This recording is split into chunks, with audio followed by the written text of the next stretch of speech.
welcome back, everybody. Nice to have you with us. We're talking about what's happening in the world of Western Province Club Rugby. This past weekend, it was, of course, City Park buzzing with fans everywhere, starting early in the morning already, just after 10 o'clock, watching women's rugby, and then, of course, moving into the various finals of Super League C, Super League B, and Super League A. We'll bring you still all of the games. Remember, all of the games are, of course, broadcast by SuperSport schools, and we're very grateful to have these highlights courtesy of SuperSport schools and Western Province Rugby. Jerome, one of the teams that we were looking at quite closely this year, and probably because Morgan Newman was in studio with us in so many different times, was Kraaifontein against Franschhoek. And I must say, going into the weekend ahead, I know we spoke about it last week, we knew the Franschhoek fans were going to travel, and they were going to travel well. But it was quite hard to get a grip on how the game was going to go. Yeah, it was, because I mean the two teams are quite even, like in them. But I think we thought like Kraaifontein might have the upper hand. But like Alistair was saying earlier on, anything can happen on the day. And yeah, well done to Franschhoek. All right, Alison, before we go to you, let's quickly take a look at the game, and then I want to bring you into it. Folks, here we go. This is Kraaifontein and Franschhoek.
All right, there we go.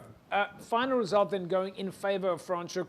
Alistair, just before we went to the game, you were about to give us some commentary there. I want to hear what your thoughts were before the game, and then we'll bring in the after the game picture. So just with regards to Franschhoek, for the past 4 years, Franschhoek has been in a semi-final. Yeah. You know, they know what it is, the pressure that comes with a day like that, you know, and with a massive support behind them. So I think knowing that, having that experience also plays a bit in your favour, you know, on the day. And congrats to them for finally getting to. Do you mean Super like League A. City Park is almost like a second home ground? It's a second home ground Second. for the amount of supporters that they have. Yeah, I must say, really, exactly what you just said.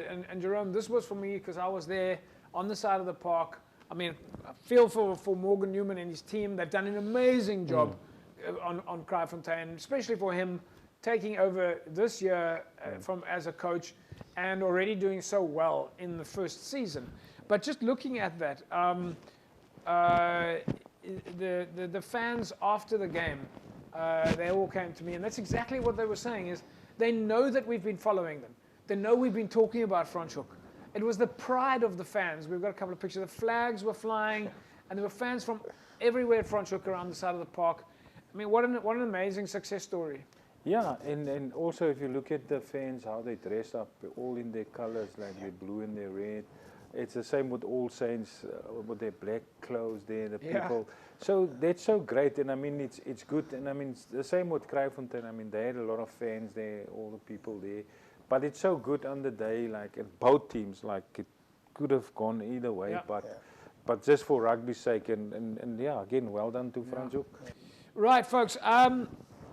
Of course, amazing result there for Franschhoek after all that work. But they now go into the finals, and they go into the finals against one of these two teams. And we'll give you the result in a second. But this was Primrose against Belhar.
So win then for Primrose, 46 points to 34 against Belhar. Alistair, your thoughts? Yeah, I think it was an exciting game. I watched the game live, obviously. Both teams worked really hard to get there during the course of the season. Hats off to Primrose ending top of the league. But I think the game overall, the spectacle was quite even. Belhar was in it till the 60th minute, and then, in the last 20, Primrose ran away. Yeah, again, Jerome, Ashwin Sprague coaching Belhar. Belhar's been doing amazing. Yeah, if you look at the stuff they were doing, if you just look at that one line out that we saw there, the trick play that they do, you can see the coaching behind it and what they want to do.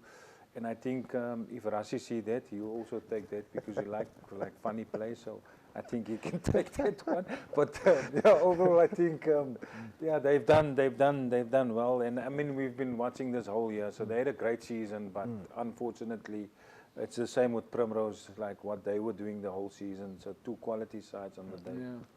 All right, folks, we'll take an ad break. When we come back, we're still going to take a look at Super League A. Do not go away. Jerome Parvard stays with me. Alistair Tate stays with me. A little bit later in the show, we're going to be joined by Renzel Botman He's going to come and help us finish off the prep for the weekend, as well as taking a look at our promotion league and the Champions Challenge, and of course PAL region as well. So back in a sec, don't go away.